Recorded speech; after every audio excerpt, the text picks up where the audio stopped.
Now, how you doing, Mr. Goshay? I'm doing really well. I'm hanging out with the great Will Terry. I'm hanging out with the great Mr. Tyrus Goshay, and this video is going to be called "Can You Overcharge for Your Illustration Work?" And I'm going to do a little bit of housekeeping here before we get going on this topic.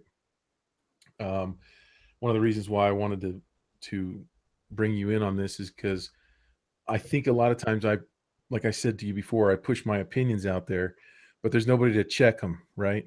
Right. So Yeah. you're the one that's supposed to Oh yeah. disagree. I'll see what I can do. But look, if we agree, we just end up agreeing, and we have to That's leave it right. at that. So That's boring. Okay. So this is the podcast where we talk and you draw. I always like to give people permission to draw like they need it, right? Um, we're also going to tackle another subject that I felt kind of fit in with this, but you can't make a title with like too many subjects. But that one is how to turn down work, because I think that there's good and bad ways to turn down work. And then just to answer a few questions that I've been getting on the videos lately, is a lot of people have been asking me like, Will, why did you do this Kickstarter? Why did you do this all these fan art pieces when you could be doing children's books? You could be doing all this other freelance and stuff like that. And the truth of it is, I'm in a really good place right now. I get asked to do freelance, not every week. I used to get asked every week, but now it's like it comes in sporadically. Some are really good jobs, some are not. Some are offers that are children's books that I don't want to do because maybe the story's not good, or the story is something that I don't care about. I don't feel the passion for. Um, but I really felt passionate about this um, this Kickstarter. And if you haven't seen that, I'll put a link to it below. It's already ended. And by the way, it totally funded. It funded for just a little over $40,000. And but I wanted to do that because it's just so much fun, and I'm in a place right now in my life where I can choose to do the things that I want more than the things that I have to do, which is basically a dream come true. And so that's kind of the reason for doing that. I think a lot of people were puzzled. Another reason why I didn't do a follow-up video on the Kickstarter video, because I was making kind of a playlist out of those, is I looked at my views and apparently people don't really care about the Kickstarter. Like I was, with Mel, Mel, right? right. Yeah. Yeah. So I was doing these, he and I launched our Kickstarters about the same time. And I was doing kind of like, our thought process and kind of strategies and stuff like that. I noticed the views really kind of took a dip. So that just tells me a lot of you guys could care less about my Kickstarter, which is fine. It's just it's kind of interesting though, when you do a YouTube channel, like as far as I know, there's no manual on like how to do a YouTube channel. I just kind of basically make videos that I think are interesting, subjects that would be interesting to me, and I'm hoping that they're interesting to other people. And then, so there's that. So Kickstarter wrapped up. I'm going to be finishing the last characters and shipping those out in August, September, around there. And then another question I get, I always see like there'll be people in the comments that'll go, "Will, you tend to ramble." Like your videos go way too long. And then other people are like, "No, I love the long ones because I like to draw." So just for those of you who, think we could get to the cut to the chase a little quicker, that's not what this channel is all about. This is about wasting time so that you can keep drawing, right? We're burning the midnight oil so that you can too, right? Yeah. I mean, at the end of the day, though, it's about process, right? And so Yeah. we're not trying to get to quick answers or end it in 5 minutes. The point Right. is sometimes we're solving problems, or you're solving problems while you're talking. You're figuring it out. So you'll put the problem out there and then suggest answers. That's not something that happens immediately if it's done well. It's brainstorming, and it's the same way with art. You don't Yeah. sit down and draw a masterpiece in 5 minutes. That masterpiece may take you 5 years or 5 months, but I promise you it won't be 5 minutes. And it's the process. It's failing, trying again, retrying another idea. And so that's what we do, or that's what you do on your show, and that's what I would do on my show. I would talk about things and talk it through, and that's how artists' brains work. So it's not always quick and perfect. Sometimes I make discoveries as I'm trying to think it through and formulate the words. So there's a lot of, like you mentioned, there's a lot of videos out there that are 5 minutes, and they're like, how to do this, how to paint this in Photoshop, how to do this thing. And those are good when you're looking for something really quick and you want to learn how to do something. This is more, there's going to be more nuance to this conversation. So rather than just say, because the other thing is, I think when you're doing something that's opinion, if you do it quickly, my fear is that someone doesn't understand the nuance, and then they take your advice, and then they don't like what the results. And then I've actually had blowback where people are like, you said this, and that's why I have to be very careful to explain my feelings, because there is a lot of different sides to it and different ways to look at it and different ways to approach it. And I, me, I'm not one of those people that thinks there's a right and wrong answer to everything. There's lots of right and wrong answers. You have to, at the beginning of your video, put a surgeon warning like a pack of cigarettes. So people won't say, you ruined my life, Will Terry. You say, no. Didn't you read the message at the beginning of the video? I'm not qualified to tell anybody what to do with their life ever. Exactly. So, okay. So, all right. So let's see that. And then I think that's it. So let's talk about you for a second. So we met on Facebook, and you're an illustrator and / game designer / MMA fighter / Marine / family man. Yeah, all of that nerd stuff. You like barbecue and stuff too, don't you? I do love barbecue. I'm against veganism, vegetarianism, and everything else that removes meat. I sometimes bite random people. Why? Because they're meaty. So yeah, I mean, I'm just an artist, man, and I find something weird. I was just thinking about this earlier today, completely off topic, but when someone turns down work because it's not what they do. So I was hiring artists to work on these projects with me, and oftentimes artists, they'll say, "Well, that's not what I do." I don't understand it. I do anything that makes me money that I enjoy. So if it's 3D, if it's 2D, if it's animation, if it's a children's book, if it's a video game, if I think it's cool, I'm going to learn how to do it and I'm going to try to do it well. And then, at the end of the project or whatever, the process, I may say, hey, I'm not really into this, right? Last summer, I dealt with sculpting for 3D, doing some stuff for Gatorade. And it was tough. It was not as, but hey, you do it. You figure it out, you like it, you hate it, you do what you got to do, and you move on. I find it so weird when artists are like, no, I only do one thing. Well, I guess some people work that way. But for me, I try to touch a little bit of everything, and whatever pans out, pans out. So in the last couple of years, I've just been doing children's books and video games, right? Mm-hmm. And I like it, but in 2 years, I might be doing virtual reality art and only that. I don't know. So I love that. I love that mindset, because you've allowed yourself to go in different directions. And I mean, when I came out of school, we were taught basically you focus on one thing and you just go down that road, and that's the only thing you do. And it was really hard for me to give myself permission to work on other things. But I think that's where you grow and you learn the most. And I think that's a great attitude. Yeah, I'm pretty much an assassin for hire. So, I get a call, they want something killed. I volunteer, tell them a price, and then I get to it. I mean, it is what it is. You never know the terrain. You never know what's going to happen. But as an artist, isn't that the journey? So when we go back and we look at artists, oftentimes they did different things, different mediums, because they got bored or they wanted to try something different. And that's how, I don't know, that's how you stay alive as an artist, and you don't just become like the shell of what an artist used to be. It is a process, and it's learning new things and trying new things, and it doesn't always work out. Every project isn't going to be a home run, but it's the journey, really. That's what we're excited about as an artist, is the journey. So like, Will, if you only did books, every book is a different book. It's a different style. Oh yeah. It's a different process. It's a different story. So even if you do books, it changes from book to book. Different problem solving on each one. Absolutely. What you learned in the last book may help you a little bit, but you're going to have a brand new problem. You're going to have a brand new look that you need to come up with, or a brand new idea that you're trying to exercise.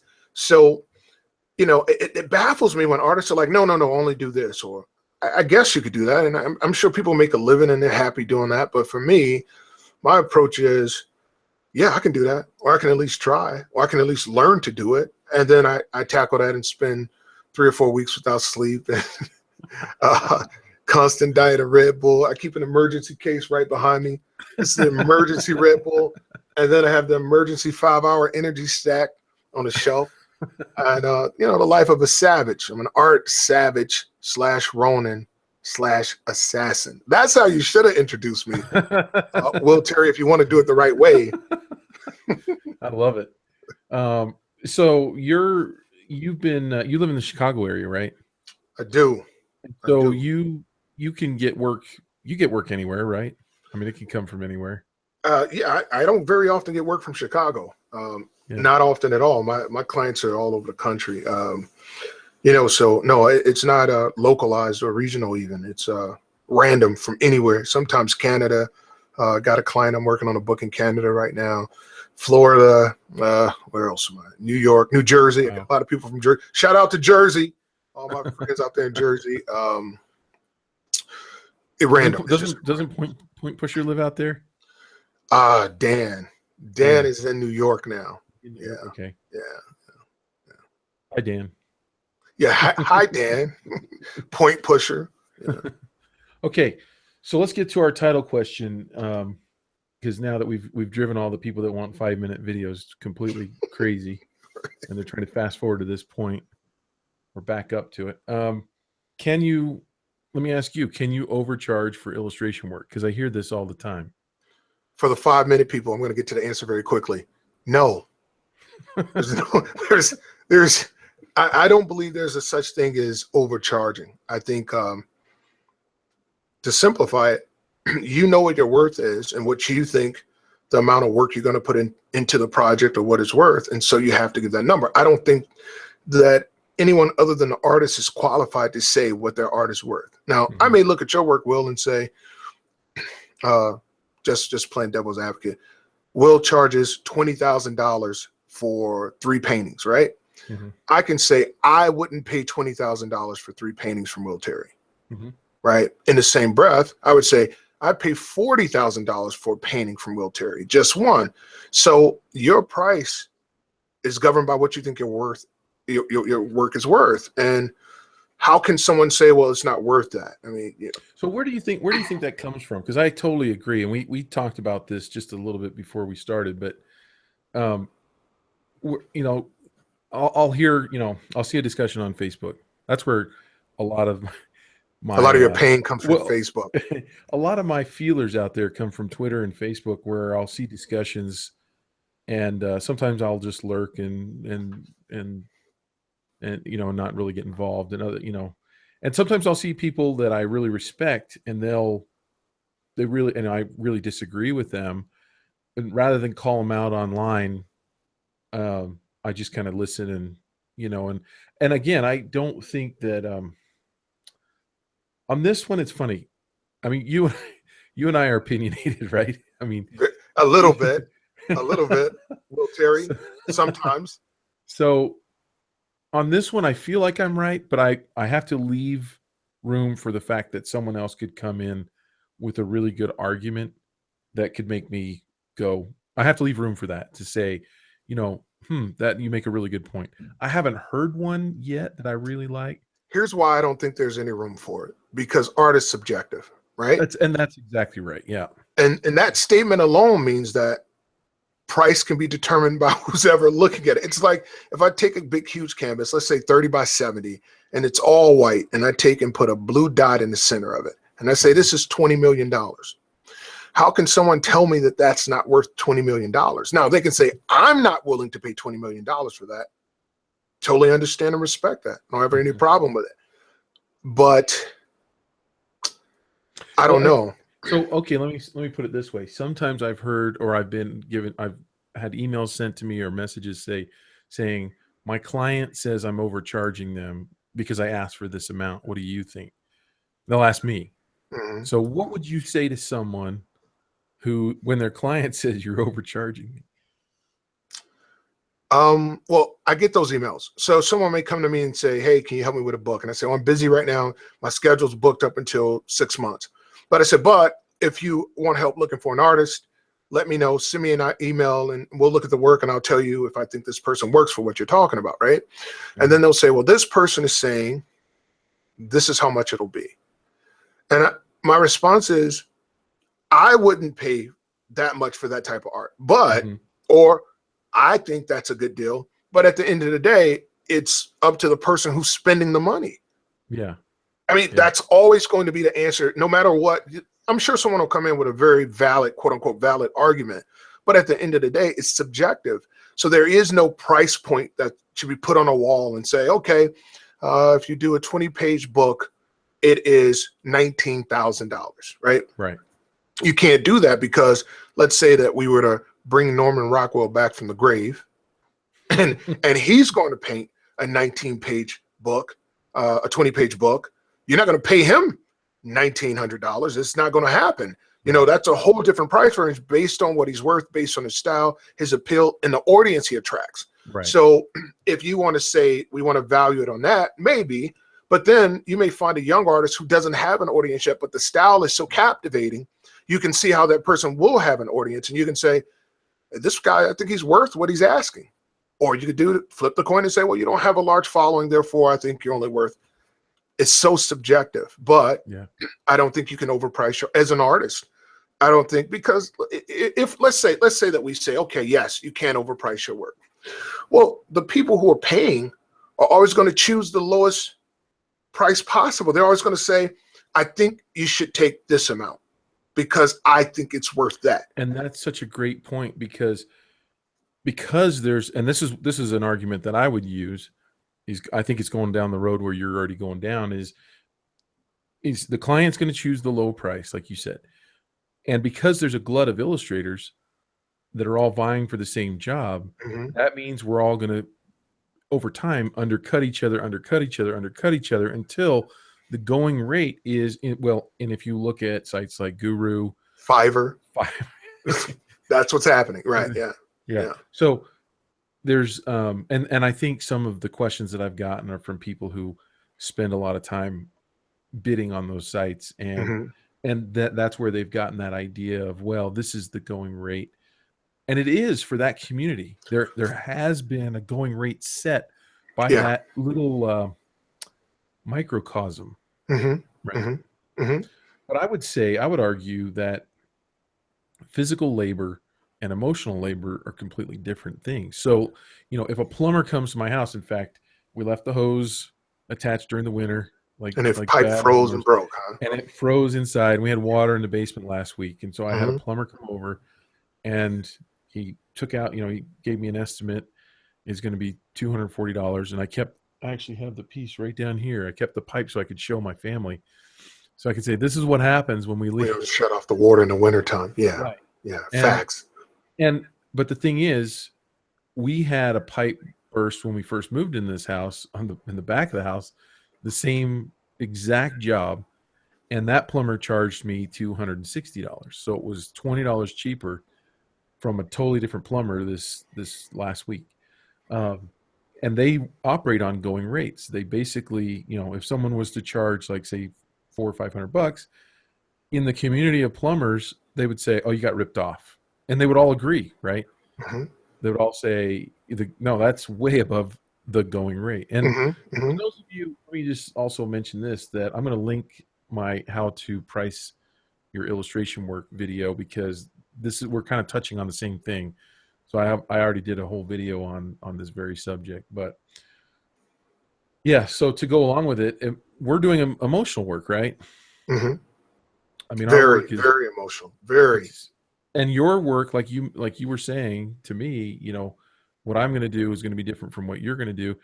It might take me longer to think of the idea for the illustration. You might look at the job, and you might see the story or whatever and go, oh, I know exactly what to do. And you just solved it in your mind. And so when you make your bid, it might be lower just for the fact that you can satisfy this assignment really well. Whereas I look at it and I might go, gosh, I don't even know what I would do. And I might factor that into my price and say, well, I'm going to have to charge more just because this might take longer to think about, Yeah, no, you hit it right on the head. Even when you talked about the plumbers, the reason why they would say a union and they would have a set price is because they know the work that has to be done. So you come in, you saw the pipe off, you solder a new pipe, the pipe costs exactly $875. They know the price, right? Unless inflation happens, but they leave room for that. And they say this should take you approximately an hour and a half to do, right? So there's a set price. So they would say, hey, it'll be 260, 240. 220, but it's all going to be close. If someone came in and said it'll be $400, they would say, yeah, you got ripped off. Well, now here's the difference in that in art. With art, you may be able to finish a page in a day. What if it takes me 3 weeks to finish a page? Because I'm using a completely different technique. Yeah. I also want to check with you on every single thing. I need to send it to you, have the client approve it, come back, make the changes immediately, where you may say, well, I don't really give revisions. I hit home runs on every sheet. So there's a lot of things that go into how you work versus how I work, or any artist. Therefore, for someone to say this should be the going rate for this, well, I don't know. When I illustrate for Disney, I can see them giving me a set price. They're saying, I deal with a community of artists. My boss, he would say, I deal with a community of artists, and this is the going rate we offer for a project like this. Now, here's what I could say. That's too low for me, or this is great, or this is really high, right? I get to then say what I'm worth. I still get to make the final decision. That person is saying, here's what I'm willing to pay you for it. And then I have to make a decision whether it's worth it or not, right? But at the same time, they're not telling me officially what I'm worth or what my art is worth. They're saying, here's what we're willing to pay you and for. I'm really glad that you brought that up, because that's a really important part of this discussion. Is sometimes I think we're talking about two different things. Sometimes you're asked to give a price, and sometimes what you just mentioned is you're given a price where you have to take it or leave it, basically. And so they're two very different things. So the first thing that we're talking about is when you're tasked with coming up with the price out of thin air, right? And your client says, how much would you charge me to do this work? And I think that's where people are talking about can you overcharge someone in that situation? Now, when someone like what you mentioned is offering you money, could they underpay you? Could they? Absolutely, right? Every opportunity they get. Right. So if someone can underpay you just by offering you that low amount of money, at that point you have the decision on what your time is worth. So you have to factor that in, and try to figure out, how much time is going to take. And that's really where the experience comes in. A lot of people will say, they'll try to use the pricing book. And, in my last video, I really nailed that certain organization that has that certain book that tells you how to price your illustrations. And I don't mention them by name because they're lawyers and they tend to sue people. I think it's called the Devil's Bible. Something like that. But anyway, continue, Will. Continue. Yeah, no, really, they've sued some prominent illustrators for slander, just for talking about them, because they're lawyers. And when you're an attorney, you don't have to hire an attorney. So it doesn't cost you anything except your time to ruin someone else's life. But the reason why I don't like that book is because it gives you set prices and it doesn't take into consideration any of the things we've already been talking about. So, well, you said something that was really important. And I think even when artists are pricing themselves, right, the emotional part, there's no room for that. And let's talk about what that means. I think that's important that we explain. There is, wow, I think I did a really good job. I send this over to the client, and the client wants everything done over in a whole brand new, completely different way. Right. Well, emotionally, that takes a toll on you. You thought you were done. You've given your last sigh, and now you have to start all over again. And you don't say no, because in the contract you said 3 revisions. To you, this is a successful illustrated page, but to them, they don't like it. Yeah. That takes a toll on you as a human being. There's a reason why Will Terry has that gray beard, right? There's a reason why all of a sudden I'm getting a gray beard, right? It's a emotional toll. It's a beat down. And then you have to wake up in the morning and say, I'm ready to start all over again and get it right. Yeah. That's a lot, man.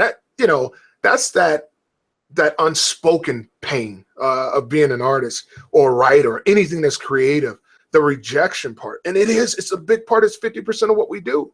And so how do you price for that? Well, Each person. That's a good point, because that's one of the things that I would try to take into consideration is, do I know this client? Have I worked for them before? Were they a pain in the butt? Yeah. If they were, guess what's happened to the price, baby?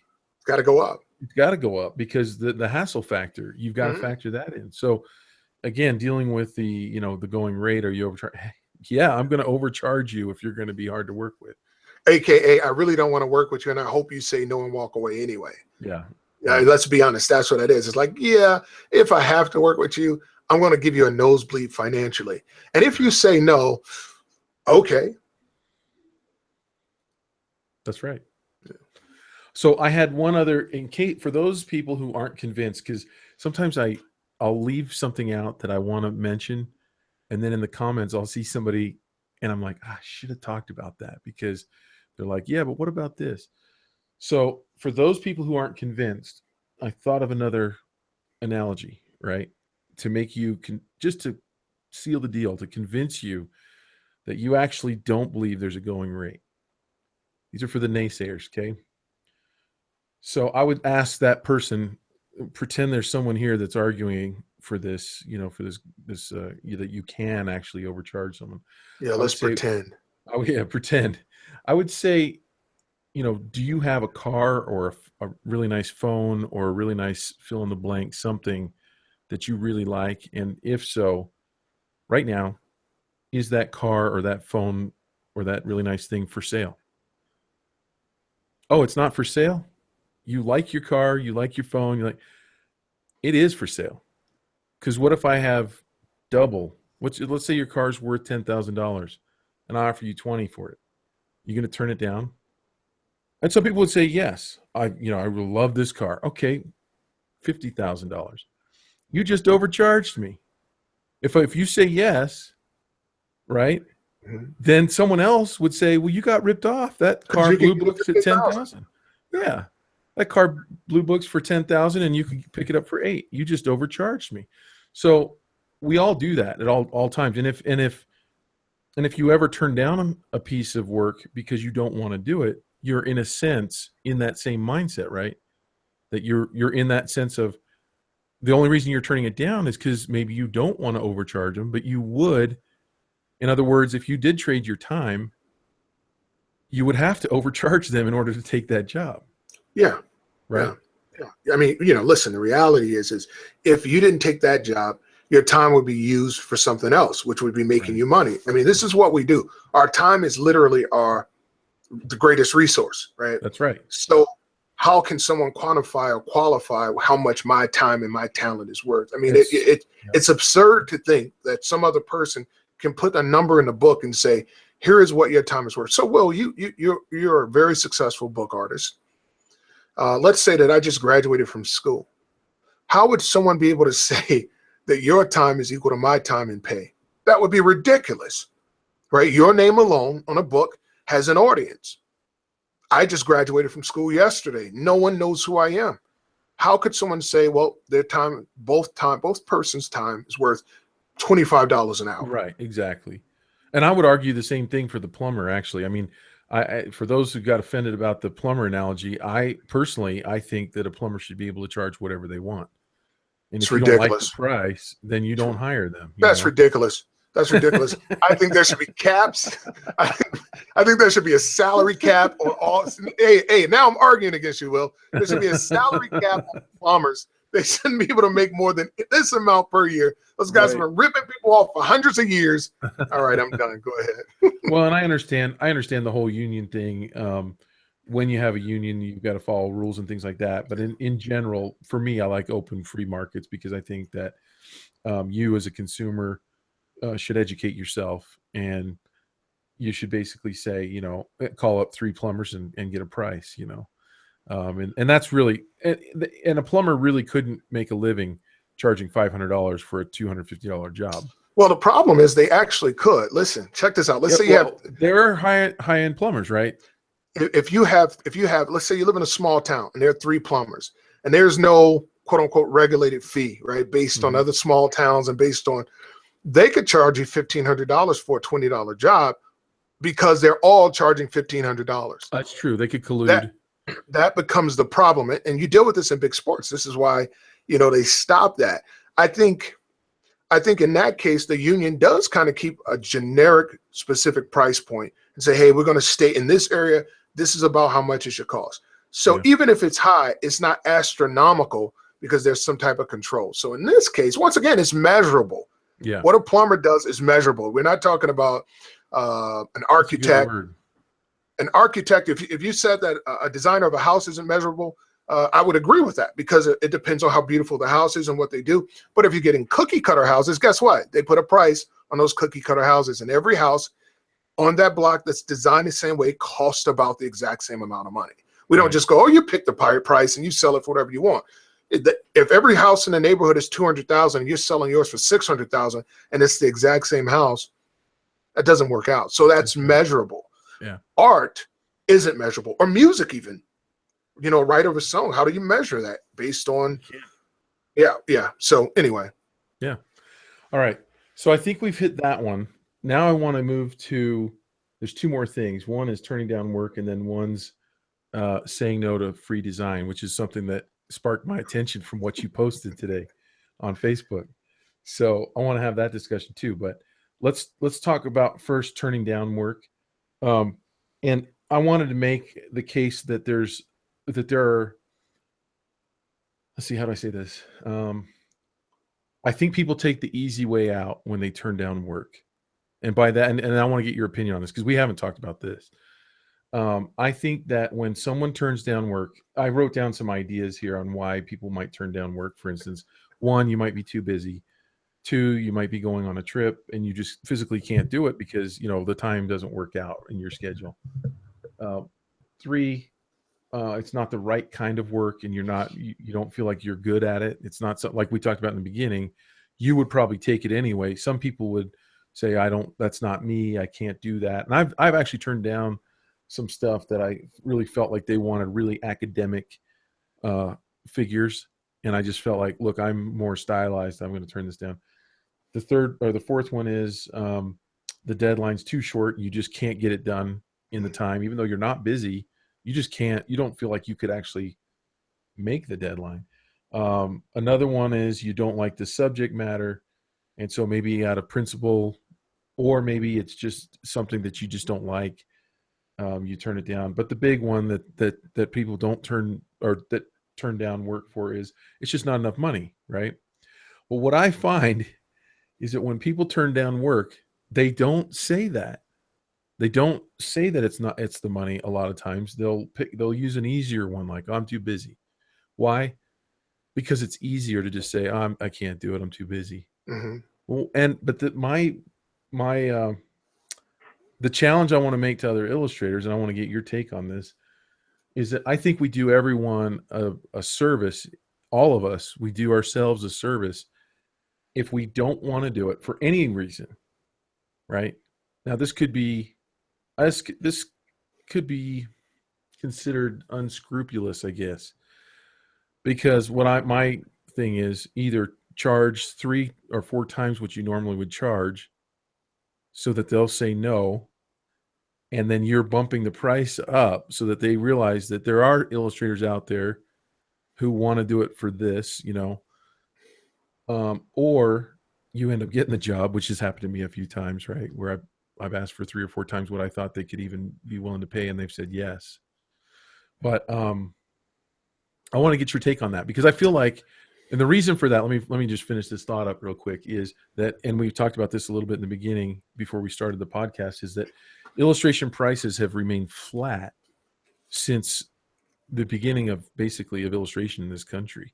And we talked about Norman Rockwell getting $3,000 to do a Saturday evening post cover in the 1940s. Back when house prices were about $8,000 or $9,000. Imagine that, getting $3,000.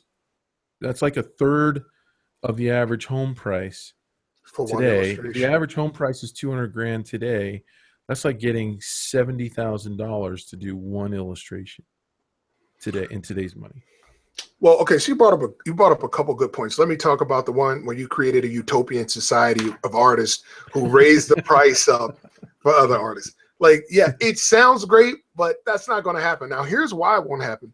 The reason why people take the easy way out is because, yeah, today that's not enough money for me, but what if my reservoir dries up? That's a good point. And I need you to come back. And that that 7,000 that was ridiculous today is bread and honey for me tomorrow. So I'm going to say, hypothetically speaking, not saying that I would say it, but I'm going to say, hey man, I can't do it. I'm too busy, but thank you for the offer. Hope, and you'll see this. Hopefully we can work together in the future. Yeah. Meaning come back in a couple months. I may take that. Right. Yeah. So as a freelance artist, it's kind of hard to carve it out in cement like the 10 Commandments. Here's my price point, and I'm not moving. Because what will happen if you're not in demand? A lot of times they go to other people and they don't come back to you, and they'll say, "That guy gave me an outrageous price that I couldn't possibly afford." Yeah. So and that's why an artist would simply, and I'm just answering a question. I'm not saying that's what I would do, but that's no, you're right. But I have done both. But I hadn't thought about that. So that was really good. That's why I'm here, Will Terry. No, I know. That's why, because I was thinking there's so much nuance to this conversation. I don't want to do it alone. That's why I called you. And I have done both where with some of them I'm like, and that's another really good point to bring up that I didn't have written down is be very gracious. If this is a job that you truly can't take at this time, do everything to let them know, because the client has, tens of thousands, hundreds of thousands of artists at their fingertips that they can ask the next time. Right. And so you have to give them every reason to come back. Like, you have no idea how much I really want to do this job, but I just can't right now. Will you please call me again in the future? Yeah. And at that point, I would not argue the price. If I really couldn't take it because of scheduling, I wouldn't throw out a price. I guess what I'm talking about more is this is a client that you really just don't want to do the job for, maybe there's 2 or 3 reasons or something, and you're just not going to do it, but you want them to understand that illustrators get paid more. You're still not buying it, but I'm still trying to sell it. And I hear you. And, it goes back to the term I use, that utopian artistic society. It'll never happen, and when you're dealing with someone that you don't want to deal with, the last thing you're worried about is saying, "Oh, I'm going to pay it forward to some other artist." You're pretty much saying, "Yeah, listen, you go about it, you do whatever you got to do. I'm out of this one. Good luck. C'est la vie," and move on. Right? I mean, that's the reality. That's what really happens when we're dealing with people we don't want to deal with. Right. And so I would assume most artists do that. And I would say, yeah, man, look, if you can't work it out, just let them go figure it out on their own. So I just don't think it's reasonable or plausible to think that other artists would suggest prices in order to pass it on. It sounds great. Okay, but then let me argue this back, because that's you've made a really solid point there. And what about this though? It's somebody that offers you, I'm going to pretend to be your client, and I'm not your client. I mean, I'm somebody asking for you to do some work. And I offer you this ridiculously low amount.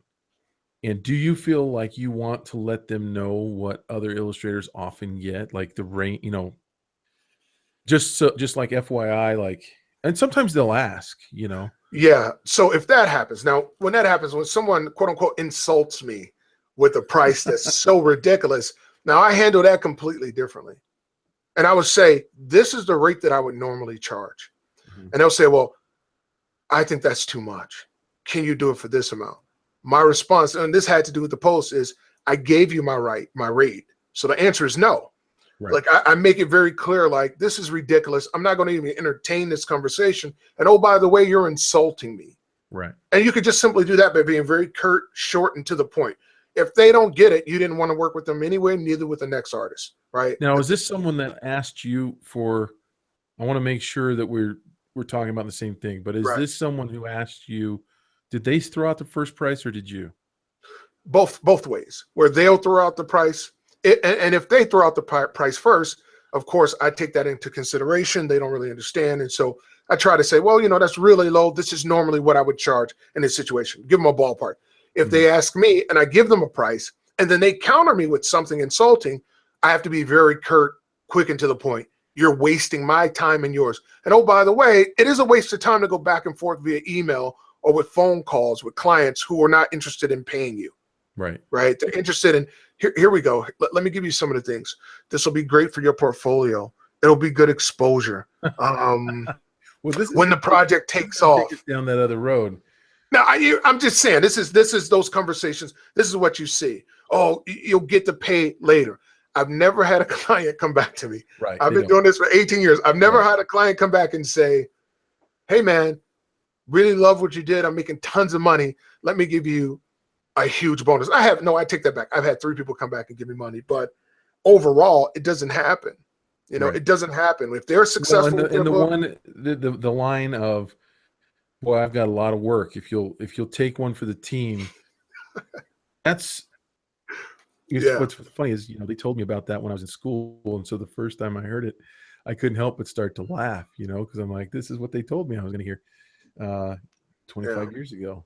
And it still happens and people still use that. And I've still get that from time to time. It's really funny. And but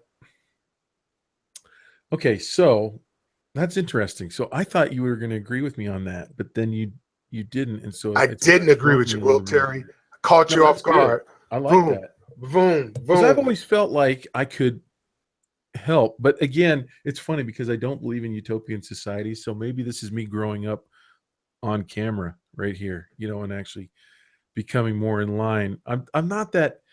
I guess what it is I feel like I want them to go away. I don't want them to go away insulted. I want them to go, there are artists out there who actually get paid good money. And maybe they will be willing to pay the next guy a little bit more. Maybe they'll have to, if enough people turn them down, maybe they'll go, well, I'm just not offering enough money. But here's the problem. Here's the problem with what you're thinking. Eventually somebody will take the price that they're asking. Right. So I can lecture them or give them a cue on as to what the standard is in my head. By the way, it's my standard based on my beliefs, what we talked about earlier. This isn't a universal truth, because if they say, well, I want you to do this entire book for $200. Are you insane? Like, like, what are you, right? But guess what? They're going to find somebody to probably do it for $200. Now, will that person be very good? No. Is the book going to turn out very well? Probably not.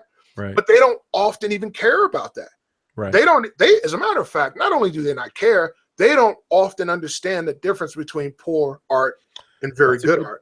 That's a really good point too. So why would I spend time trying to educate them as to my understanding of art or my years of understanding of art? Actually a smart, and now that I think about this,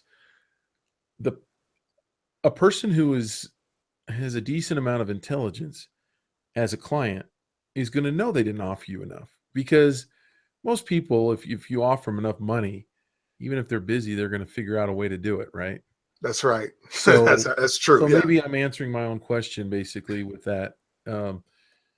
Any excuse you give is going to send the signal that something about the job wasn't attractive enough. Well, let me throw whipped cream on the cake. You could say no, and then they can go to Fiverr. Right. Like, so no matter what you said, no matter what the message was you tried to send, no matter what how you tried to educate them, when they get done reading your email and they go to Fiverr and some guy's doing it for like $17, what did you teach them in the first place? Right. Really? And oh, by the way, they're not concerned. Like, we're lovers of art. We love beautiful art. This is our passion. This is what we want to do. We want to get better at it. And even like if you work for a larger company, they feel the same way, right? You work for Disney, DreamWorks, they appreciate art. They know the value of art, and they understand clients who do. But the people you're often dealing with don't, and they don't care. They just want something to sell. They just want something to put on the shelf. You know how many bad books are out there? Well, come on. Are you kidding me? It's everywhere. Do you think those people care? No, they have something to push. They can go to the convention and put it on the table and people buy it. And that's what they care about. Yeah. So I'm not really interested in educating people in that manner as far as pricing goes. It's a waste of time, really. Yeah, that's a good point. All right, before we get to say no to free design, because I want to make sure we hit that, another question that I wanted to kind of kick around was, Is the earth flat? yeah, I mean, have we figured that out yet? Don't get me started, Will Terry. Oh, No, it was, and I didn't write this one down, and I'm starting to draw a blank right now, but it was, let's see, on offering money. It was if a client, oh, I know what it was. So if a client offers you money, should you ask for more? Is it customary to ask for more? So basically, I'll throw out a scenario. I want you to, I'm the client, and I want you to illustrate a book, and I say I've got $10,000 in my budget. Now, whether or not, I'm just asking because I already know what my answer is, but I want to know.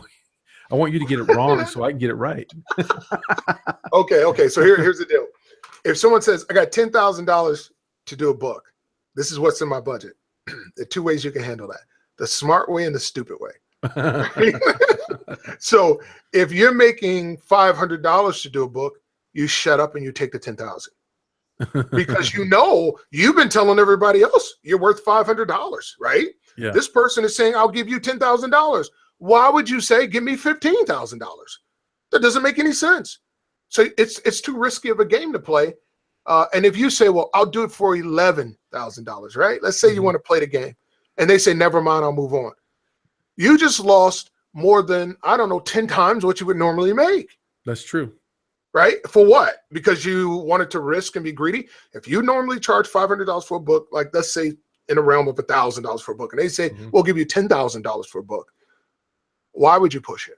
Now, all right, now here's where I'm going to come back on you on this one. Wait, before you come back, I gotta give the smart way too. I gave the smartest way. Okay, so now it's $10,000, but you normally charge $12,000 for a book. Yeah.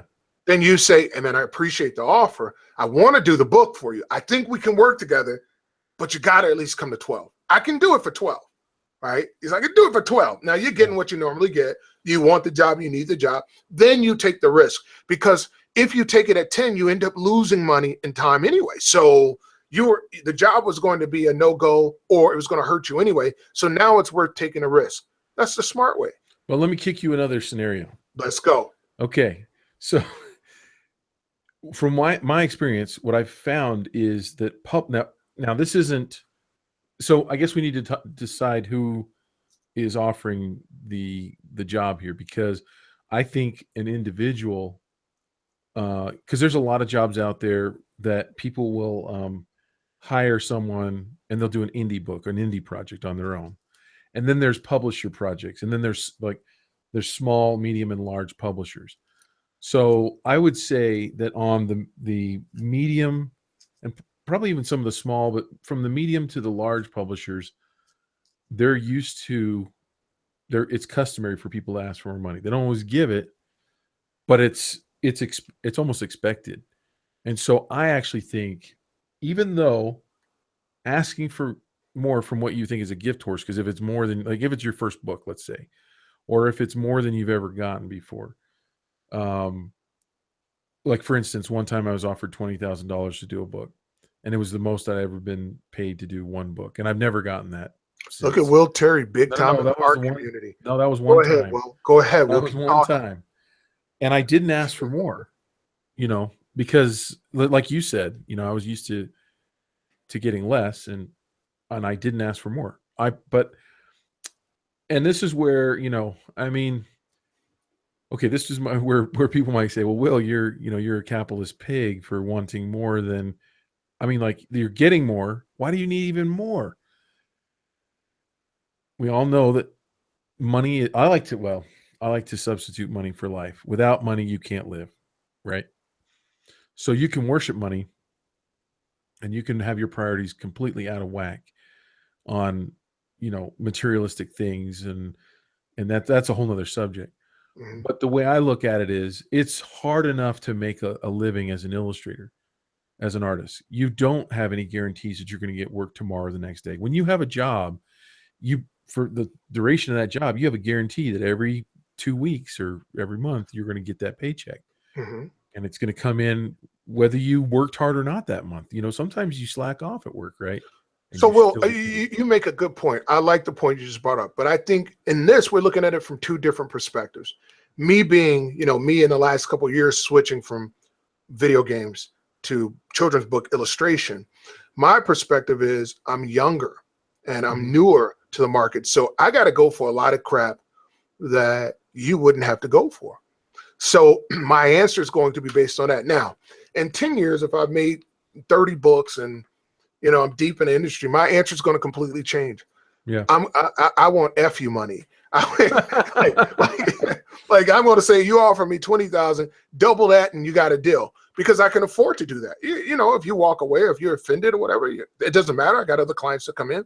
But to a younger, newer artist, and you're making $500 a book, let me just explain. I don't make that. I would punch somebody in the mouth if they offer me $500 for a book, just so you know. But I already knew that. Yeah, if that's for the people out there who are like, oh, this guy will do a book for $500.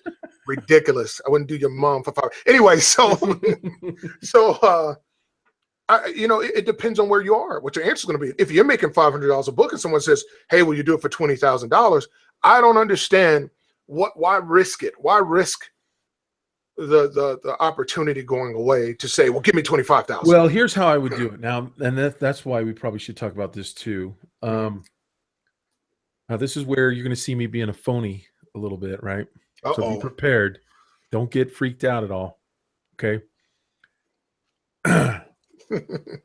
Let's just crack these fingers here. Let's get to work, Will Terry. Okay, I might actually stretch the truth a little bit. Okay, and I've talked about this before. When a client asks, what's your schedule like? Are you busy? The worst thing you can do is say, I'm wide open. I've been twiddling my fingers here, waiting for you to call. And now that you have, it would come in the form of an email, but now that you've emailed me, it's like the heavens have parted, and you know what I mean? And so Yeah. My suggestion is you're always busy. Well, you're stretching the truth, right? But perception is reality. It's the same thing if you're at a yard sale. You like to use this example. Someone, there's a old baseball mitt there. And you're thinking, wow, $10, that's a really good deal on that baseball mitt or softball mitt. And you're thinking about buying it, but you don't. And then someone else picks it up. Did the value just go up? Now someone else has got it in their hands and you really wanted it. I would say yes. Yeah. So the value has just gone up. And so if you're busy, your value goes up because it's like, well, I'm busy. And so where I'm going with that is that on figuring out, whether you're going to ask for more money or not. If you say, if it's standard in the professional industry to ask for a little bit more, do you look weird not asking? Do you look more like a novice not asking for more? And you're not saying, and let me say this, you're not saying I have to have this much. You're saying, it would really be nice if I could get 2,100 or 2,200. And then and from my experience, they will come back and go, well, this is a hard, fast budget. That's all we have. Or a lot of times they'll say, yeah, sure, we can do that. So here, the answer to the question is then this: it's how you respond to it. Yeah, it's how you respond. If it's an open-ended question saying, "Can we negotiate this price?" I think that's legit. But if it's this is what I need, you may end the relationship, you may end the conversation. But once again, Will, look, the reality is in a market that we have,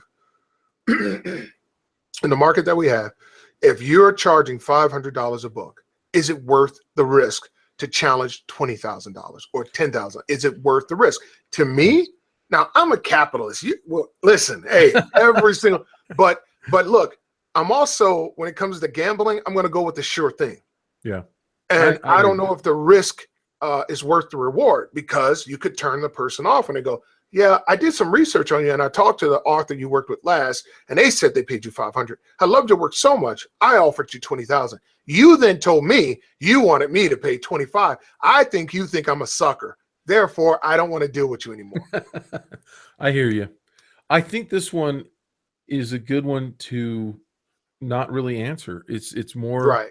it's more what you feel comfortable with. And and I have to admit, there are definitely a lot of jobs where I never asked for more because I felt like I don't want to jinx this. Later on, I realized, gosh, in talking to other people, it's like, oh, they paid you this much more? Oh, they paid, how come? Well, because I asked for more. It's, you know what I mean? So it's for some, industries and for some publishers, I think it's standard operating procedure. But again, I've been turned down, and then you kind of feel like, Yeah, but here's oh the well. problem. You're right, but here's the problem with thinking like that. When you start measuring your needs to what somebody else has or their wants, you automatically come up wanting and lacking. For me to say, well, Will Terry is making this much, and that's what I should ask for, and I'm new to the industry, I don't have much experience, it's suicide. So I have to measure based on my world and based on my reality. Yeah, somebody else may be getting a certain amount of money. That's cool. But to me, I think it's dangerous when we start comparing what someone else would have made in a situation versus what we need or we should make in a Point situation. taken, and I agree with that too. And I don't think that, all I'm saying is that it's because a lot of people ask for more, they're not freaked out by it. That's all I'm saying. Right. Now, And that's true. That's true. I think the negotiation, if you think it should be there, should be there. But greed may sometimes cost you a client. So absolutely. it's really based on an artist, based on a relationship, and ultimately how you address it. I think if someone's reading this, watching this, listening, I think it's how you address the client. If it's an open-ended question saying, can we negotiate this rate? I would be more comfortable with this. And it's an open-ended thing where they don't feel like you're putting them in a box and saying, you have to pay me this amount. I think that works. But if you say, well, you offer me 20,000, I want 22,000. Yeah. That may be the last email you receive. It And could if you're be. in a position to do that, then do it. Yeah. We might have clients, emails every other day saying, hey, can you do this? So, and I'm not interested in the book as much. I don't think it's a good story. I don't think you'll follow through and put the books on the shelf. I'm going to shoot for 24.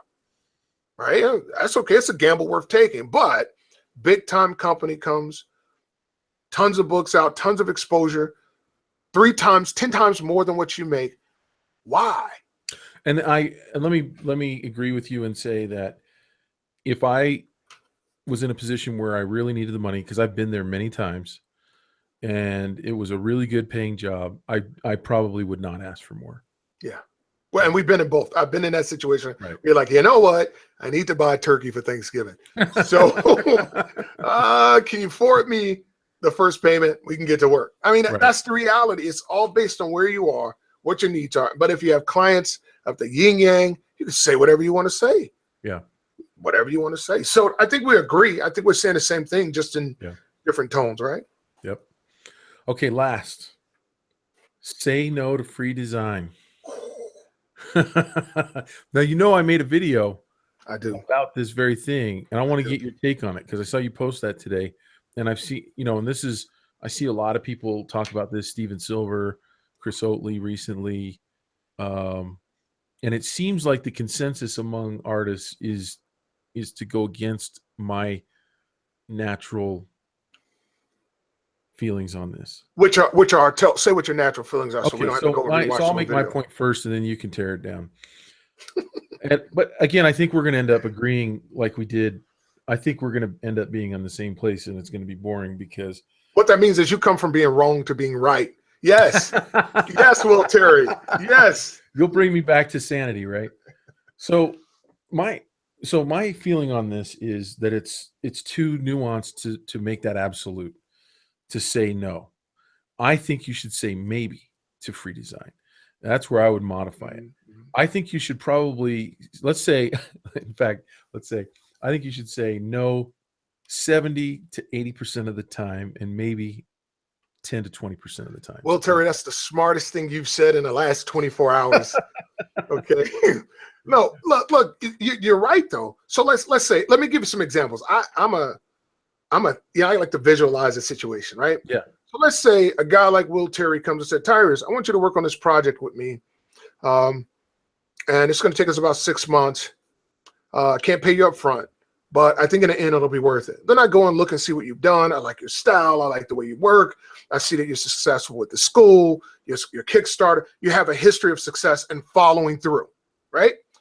Then it's worth it for me to work with you and say, look, trust this guy. I think he's going to follow through. I think the project will be successful. It's a great idea. I'm on board with the idea. Why not? That to me makes sense. So you say yes to free work then. But Auntie Susie has a friend who works with her at work, who has a cousin who lives in her garage. Right. He has a brand new idea. And he says to you, hey, I want you to draw up my new weight machine. And I want it in 3D, and I want the lights on it. I want it rendered out. I want a little animation of creatures running around it. And it's going to take you about 4 months worth of free work, and I want you to do it. And it's good exposure for you. Then you say no. You say no, right? So you do have to look at the situation and say, who am I dealing with?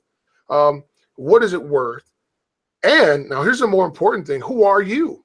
So if I graduated last month, I don't have anything, legit on my portfolio. I don't have any old projects to brag about. I don't have anything. Then yeah, you might have to take some free work. But once you've established that and you've gotten that first job, you got a pretty solid portfolio, pretty solid history, you have somewhat of a name. Why would you continue to do free work with the idea of maybe if this person is successful, they might pay me? That's crazy. And we've all done it as artists. We've all done it as artists. We've taken some crazy project that didn't lead to anything, and it ends up being time wasted. And so to a younger artist, I would say you just be very careful. Your time is your money. It is your career. I totally agree. And the only reason that I'm talking about this is because a lot of these, and I'm showing like this archive of my crappy work from most of this is from quite a few years ago. A lot of this, I'm actually looking for some of this is actually schoolwork too.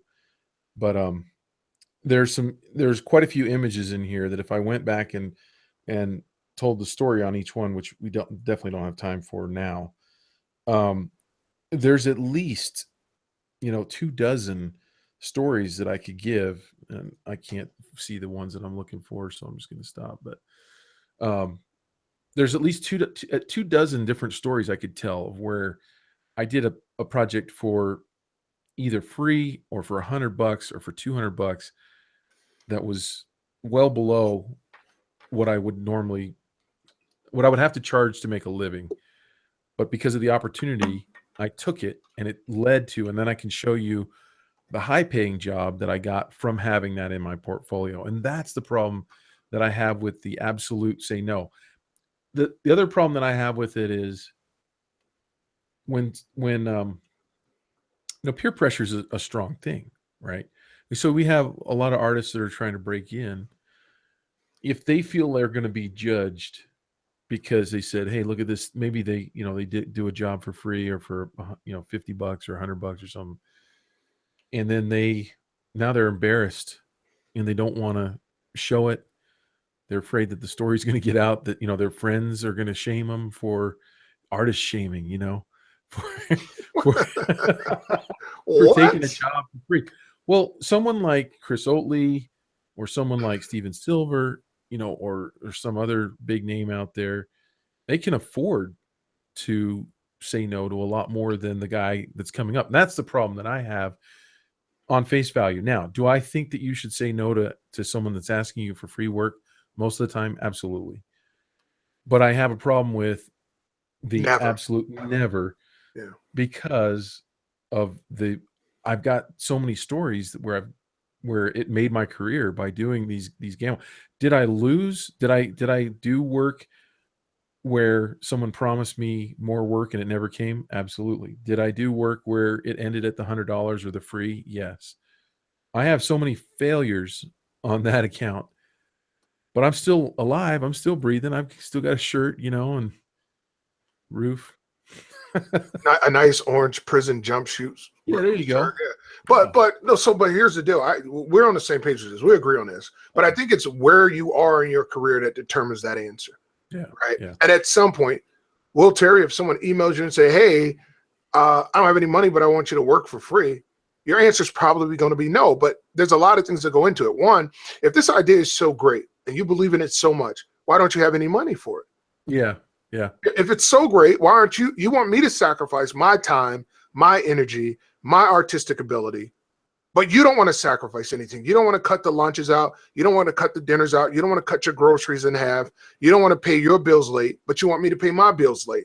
You know, at some point, you have to say, why am I the one who's being asked to risk everything? Right. And that's so, where 90% of the time or 80% of the time it is there's someone no- looking to get over on an artist, and they, you know, and they think, and you know this as well as I do, a lot of people think that we would draw their assignment for them for fun. Like, this is fun for us. Like, we just right. whip it out. Like, there's no emotional labor, there's no struggle, No thought to there's it, no no thought back or and forth. anything. Yeah. There's nothing else we'd rather be doing except working on their stupid project for free. So I get it. I get the frustration. I get it when someone asks that has means, and you know they do. Because I've had that happen where someone I know is very well off, and they're like, "Hey, can you work on this thing?" And one thing I learned early on is, and this is a piece of advice for everybody. I know what you're about to say, and I love it. Do you really? Is it rich people are rich for a reason? No, but Well. but Hey, that's I just threw a piece of advice out there. They don't pay. They're rich for a reason because they don't like to give money away. But go ahead, Will Terry. That's true too. No, what I was going to say is that when someone wants to start a business or a project or something, so in their mind they get all gung ho about it. Because I've had this, I've been lured in when I was in my 20s and even embarrassingly in my early 30s. I would vow this is never going to happen to me again, and then all of a sudden I walked into another one of these projects where I'm helping someone out, and then I'm dreading it. And what it is they get this idea, they get all excited about it, and the first thing they can think of to do is to call us. It's like they haven't done anything on this project. They haven't thought of anything. They haven't gotten funding together. They haven't done anything, but they can get us working because sometimes we're stupid enough to just start working on it, right?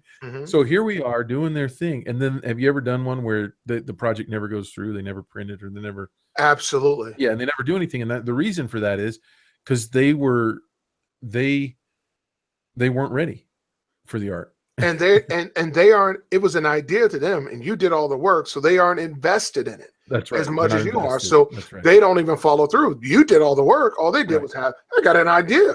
And so they don't care if it follows through. And you're meanwhile like, hey man, did you put that book out? Or you know what happened? Because you're looking for the exposure and they don't care. Right. But 2 points I want to bring up to the people to the people who are thinking about doing it. You're new out of school, you're starting a new career, whatever.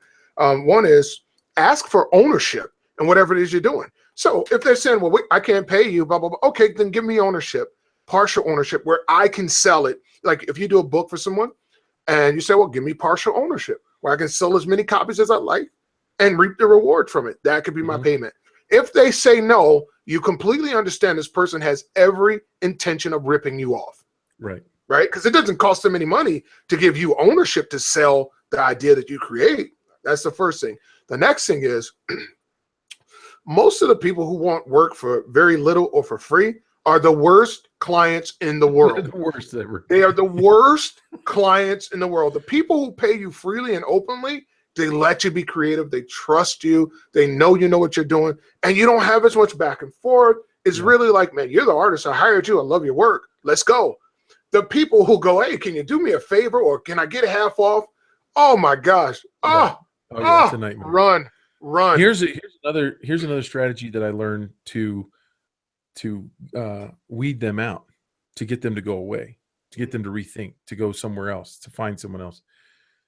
And this is what I've used. I've used this a few times within the last 5 years with friends, even, friends of, hey, they're on Facebook and they're like, I've got this project. And this one guy who I'm really good friends with, he had a project it was a marathon thing. He's a long distance marathon runner. He wanted a little logo thing for it. He said, okay, as a friend, he's like, and he's like, he manages this restaurant. So he's like, I'll hook you up with a bunch of food and you and your wife can come and stuff. And I was going to do was going to take me probably an hour at the most, but what I did was I said, Okay, but I get to decide what your logo looks like, and you don't get to decide anything. If I'm going to do it, Yeah. I can only spend an hour, but you're going to get an hour of my expertise, and you don't Yeah. get to make any changes. Now you can decide not to use it, but I still get the food, right? And he was totally fine with that. He was like, dude, if you're going to do it, I am totally down with that. And I was surprised because I thought usually it weeds them out. They're like, they're actually act offended, you know, like, what are you talking about? I don't get to, you don't get to make a decision. I'm doing this for free. So this is going in my portfolio, and I'm going to own this project, and you're not going to mess it up. Well, Terry, that is now the smartest thing you said in the last 24 hours. You're constantly impressing me and the audience at the same time. I'm always a student in your class, You know what? ready to That was learn. hard fought, baby. I mean, I put in, you know what I mean? I've got the scars. I've got the scars there. You know, when you want to tear your life out because you've agreed to do this thing and it's just hanging. Oh, Oh my gosh. It's oh, just hanging over your oh, head. And every oh. time you're about to take that deep breath and go, I think you remember that you've got that thing you're supposed to do for that guy or that gal, and you can't relax. You're not done. And I have promised myself that my goal in life is to never let that happen anymore. So if I help someone else out, it's going to be on my terms, right? So it's going to be based on, you don't get to make changes. And it's worked like a charm. And usually they go, well, maybe I'll look for someone else. It sounds like you're busy. Or I've actually had somebody through email who was offended. Like, why would you think that you get to decide? Why would you think that you get free artwork? Why would you think that you get free artwork? Imagine that. Imagine that. Yeah, Exactly. I did that. I did something like that with this book that I'm working on now. So I go, the person said, look, this is all I have. It was about a quarter of what I would normally charge, but it was a desperation situation for her. I needed the cash immediately. For me, I had to get that turkey. This is real. So I had to get that turkey. So this money was coming in. I was like, oh, this will cover me for like 4 months, just in case no more work came in, anything like that. So the deal was I get ownership of the book too. I can sell as many copies as I like, blah, blah, blah, blah, blah. But it's it could be a rocky road. If you get a difficult client and you're not even getting paid the full amount or anything, it can consume your time and stop you from working on other projects. So you have to get something out. It's got to be a A1 piece for your portfolio. It has to be something in it for you. You can't just do work and go, I hope it works out for me in the end. You have to be able to envision it, have a plan for it, and contract it. Yeah. Have it in writing. Because a portfolio, and that's a great thing to point out, because for me, if I get a portfolio piece, and I'm talking, when I say portfolio piece, I mean like 1 out of 10, 1 out of 20 of my best pieces I've ever done in my life. That has value. Yeah, absolutely. You know what I mean? That has value. And that's why I say that in the rare cases that I would be willing to do it for free. And if you just tuned in, go back and watch what we said before, because we did talk about that in most cases free is not good. But again, the nuance to it is that there are times if you see, because sometimes the other thing I wanted to say is you end up, you're trying to come up with, and this is another video that I've got to make because it's on my schedule, but which is about like what to put in your portfolio. And people are constantly asking me, what do I put in my portfolio? How do I come up with ideas? How do I generate sometimes the free jobs actually have some super creative ideas. So that's one of the only exceptions where I would take one, is if I go, oh, this could be a portfolio piece. And what I've done sometimes is I've done the free one. It's been for a client. They wanted changes. I begrudgingly did them, but I actually painted the other one for my portfolio. Then this is early on in my career, and I ended up getting a portfolio piece that ended up getting more work down the road. And so in the end, that's why I'm not an advocate for free work. So don't put me there. Well, Will Terry, he wants us to work for free. What do you say, Steven Silver? No, and that's not what I'm saying. Well, Terry thinks we should live in tents. What do you think, Silver? No, I think that there are exceptions to that rule, but I think it's a pretty good rule. Just be careful of absolutes. Absolutes is limited thinking, right? Yeah, It's myopic. yeah. And there are very few absolutes in the real world. That's There are right. very few absolutes, and there's gray, and there are changes, and what's real today may not be real tomorrow. If you're That's right. making 60,000 every 3 months today, in 6 months you may be making 10,000. That's So right. it changes, and so your rules have to be flexible depending on the situation. There you go. Absolutely. Perfect. That's a great note to end on. Thank you so much for being willing to do this, and I'm so glad that that you agreed to do it, because it wouldn't have been as good by myself. You opened my mind up on some of these things, and so thank you. And I No, also want thank to you, Will Terry. Thank you. I want to thank those that have tuned in. And I wish I could figure out how they could chat to us um, while we're doing this. You probably know how to do that. I do. I'll show you after the show, Will Terry. Okay, because I want to do that for another one, because I feel like we're missing out on some good input from people that like we're missing on some of these notes too, some of the things that we didn't think about. So Well, if you invite me back, we can continue it, and the people who listen, they can ask me questions and tell me how I'm wrong about everything, and then I'll tell them how they're wrong about everything, and we can have a good discussion. sounds Yeah. good. All right. Thank you, man. Cyber fist bump. All right. Cool. First time in history a black dude missed a fist bump. I'm punching at my screen like an idiot. By the way, did anybody notice how many cool black friends Will Terry has? He's like the reverse of Donald Sterling. Yeah, definitely. All right, man. Peace out. Take care.